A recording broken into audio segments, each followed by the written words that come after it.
বৃহস্পতিবার, আজকে একদম নিরামিষ। তো বানিয়ে নেবো একটু মুখ ছাড়ার জন্য কুমড়ো ফুলের বড়া। হাঁসাই ডাল নিয়ে নিয়েছি, চলো শীতের মধ্যে ডালটা বেটে নিই, তারপর দেখা।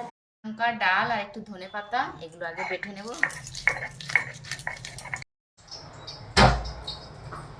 নিয়ে নিলাম বাটাটা, এখানে পরিমাণ মতো দেখো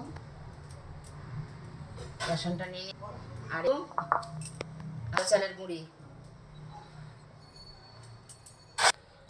কালো জিরেটা পরিমাণ মতো দিয়ে দিলাম, লবণ, হলুদ গুঁড়ো সামান্য পরিমাণ, আর একটু ঝাল ঝাল খাবো কাঁচা লঙ্কা তো দিলাম, একটু লঙ্কা গুঁড়ো দিয়ে দিলাম।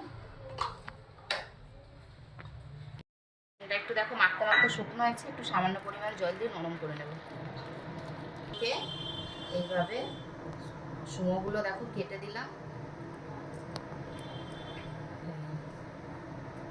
সবগুলোকে বেছে নেব। এবার একটা একটা করে ফুলগুলো নিয়ে চলো ছেড়ে দিলাম গরম তেলের মধ্যে। দেখো গরম গরম ভাতের সাথে দারুণ খেতে লাগে।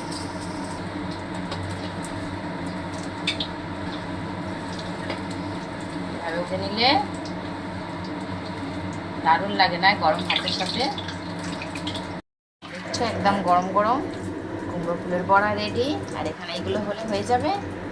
চলো এবার গরম গরম ভাতের সাথে খাওয়া হবে, দারুণ লাগে না খেতে।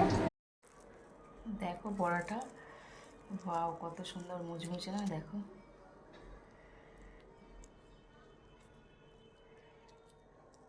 রেডি কুমড়ো ফুলের বড়া গরম গরম, চলে এসো কে খাবে গরম ভাতের সাথে। ওয়াও দারুণ লাগছে তাই না। শাক ভাজা, এখানে একটু মুগের ডাল,